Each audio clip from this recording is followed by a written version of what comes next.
Weather Bulletin number 79. It's June the 3rd and we have a new tropical depression in the eastern Pacific, 02E or 2E, which could become Tropical Storm Boris as it approaches Mexico. Tropical storm watches are in effect for that system already. More on that very shortly. We also have Invest 94A currently located in the Arabian Sea and the Indian Ocean, in between India and the African continent. That one's not likely to form. Satellite imagery then, looking at the western Pacific first of all. No real hints of any systems forming here, but there's one or two areas of disturbed weather, especially towards the central and eastern Micronesian islands, as you can see there. But apart from that, not too much going on, and certainly no models hinting any development in the next few days in the western Pacific. So looking at the eastern side of the Pacific Ocean, not too much to talk about over the central area, over the open waters, but near the coast, of course, Mexico, we have a new tropical depression 2E. You'll see it better in a moment when we look at the Atlantic imagery. We also have a disturbance in the Atlantic, which was around for a little while, but it's now gone down to below 10%. But there's certainly a lot of weather over the Gulf of Mexico at the moment. You can see all that cloud cover extending to the Gulf Coast of the United States and to the Bahamas now as well. But 2E there is the main thing that's going on, about to strike the coast of Mexico, but it might take its time doing so. There's Invest 94A over the Arabian Sea right now, slowly moving towards the west, I believe, towards Somalia. Doesn't appear to be forecast to intensify, at least not very much. So let's track the current storm. The tropical depression 2E has formed. Wind speeds 35 miles per hour, pressures 1002 millibars. Current position is 13.1 degrees north, 94.1 degrees west, and is likely to develop into a tropical storm very soon, in no more than 24 hours, I'd imagine.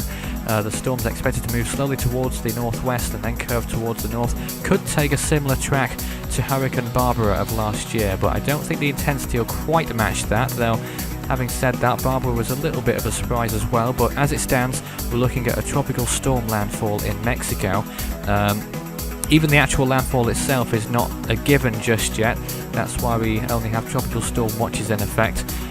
It does appear to be a slow-moving system, as it has been for the past few days already, and could possibly curve away from the Mexican coast, but we don't know yet.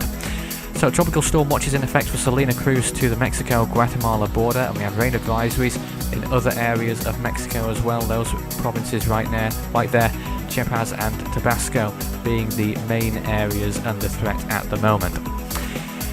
Moving on to the sea surface temperatures. Around 29 to 30 degrees Celsius where the storm's located at the moment, which is certainly favourable for further development.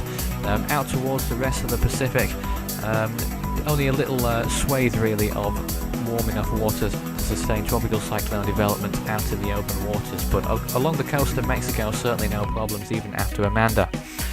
Looking at the western Pacific, off the coast of the Philippines in particular, in the north, it's looking very warm there, 30 or 31 degree temperatures in those waters, but no storms taking advantage of that. Out in the western Pacific, in the Philippines Sea, the South China Sea, around 30 degrees Celsius or higher, certainly warm enough to sustain development.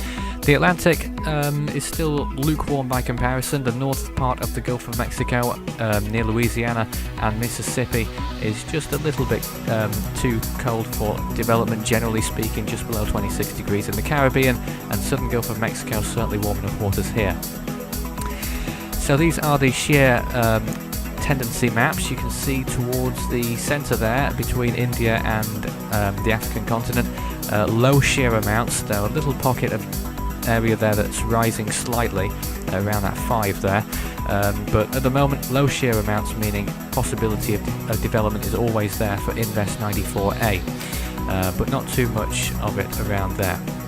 Looking at the eastern Pacific, you can just about see on the far right where the current depression is. It's not been marked out yet, but the shear environment around that system is fairly low, at least in its immediate vicinity, but to the north over Mexico it rises quite significantly, and that's why we've not seen any development in the Atlantic from that system that was in the Bay of Campeche a few days ago, because there's high shear amounts in that area, so it's going to be an unfavourable environment there for a little while yet. And looking at the Western Pacific, again a high shear environment towards the southeast there, towards the international dateline, but over near the Philippines and the Philippine Sea to the east of the islands, low shear amounts there at the moment. The South China Sea is marginal at best, as is all points north. So that's the current situation there in the Western Pacific, and it is still decreasing over the Philippines and east of that as well, but at the moment it doesn't appear as if there's any systems in the vicinity that will take advantage of that. So this is how it's looking in the Eastern Pacific. We're centered on the system at the moment, the depression. You can see it there by those colorful colors. Lingering over Mexico as well, a little bit of the storm's core there over the coast of Mexico near the Guatemala border. So heavy rainfall occurring along that coastal stretch. Dry air off to the northwest, but not having an effect on the system yet. This is the latest floater imagery of the depression. You can see its sort of general movement of the whole system really is towards the north. All its clouds are moving towards the north, and it certainly seems to be intensifying as well. You can see those clouds starting to appear, those thunderstorms beginning to intensify a little bit by the looks of things. But you can see general movement towards the northwest, and that will continue over the next few days. Still trying to get itself organised properly. And I think we'll see a tropical storm in the next 24 hours.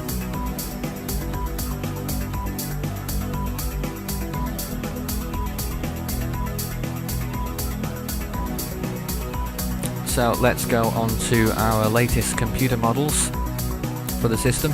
The CMC first of all has the storm just hooking a bit of a westward curve there before moving towards the north and making landfall in Mexico ultimately.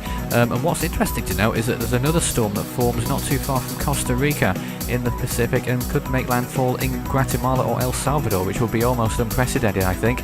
The GFS model has the storm moving towards the north weak, possibly might not even make landfall, and then a new storm forming in the Atlantic, possibly the Gulf of Mexico, moving towards the east over the Yucatan Peninsula, going the wrong way, many would say, and the future remains uncertain with that. The ECMWF doesn't predict much of a future for this storm either, moving towards the northwest and looks to be dissipating just off the coast of Mexico, the area around Chiapas, Oaxaca I think actually, isn't it?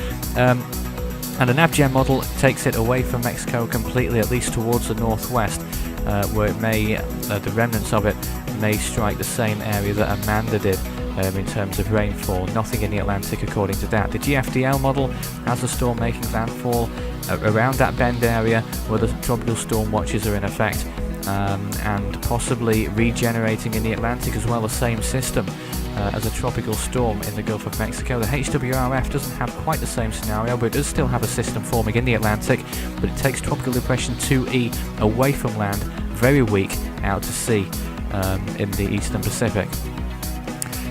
So these are all the intensity models. You can see the blue one is the most aggressive, taking it just shy of hurricane intensity before assumedly taking it into land. The red one's interesting. I think that takes that one out to sea and intensifies into a strong tropical storm as well. You can see them here on the map. None of them actually suggest an actual landfall at the moment, but they have done in the past and they may do again in the future, so we'll see how that one pans out.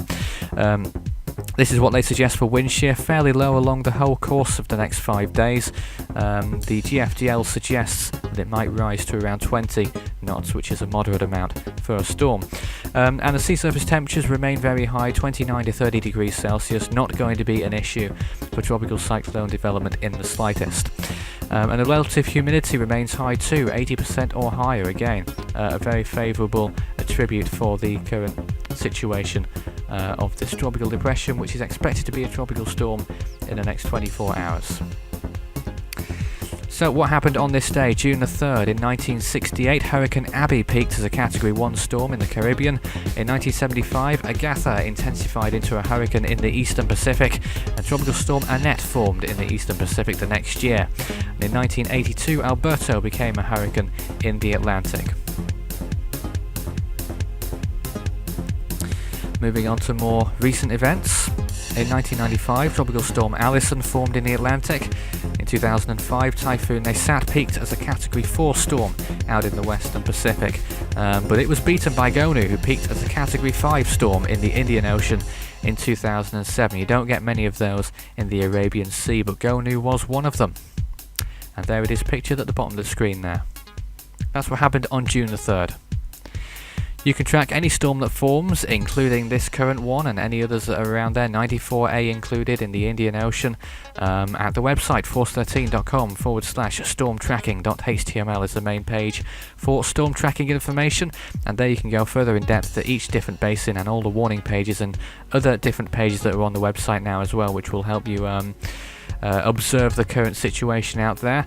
The Western Pacific remains quiet. The next name there will be Mitag. We've had 2 typhoons there so far. Amanda, of course, already formed in the Eastern Pacific, setting the tone perhaps for this year. We'll wait and see on that one. The Australian region, should the next storm form anytime soon, it will be called Kate. In the southwest Indian Ocean, it will be Girani. In the South Pacific, it will be Newt. And don't forget to visit the storm tracking page. That's where we have all the latest information. There it is there. And you can visit any of Force 13's outlets. We have a few, 6 in all. Visit the website force13.com. That's the main site, the main page for all the website related stuff. And there's other stuff on there as well which aren't related to tracking storms, which you may also be interested in, such as our predictors. And the video pages, YouTube and Dailymotion, just search Force 13 to find those. You're probably on one of them now. And the social platforms, Facebook and Twitter, just search Force 13 at Force 13 on Twitter. And if you want to talk tropics personally, you can add Fool 13 on Skype. Next bulletin will arrive in a day or two.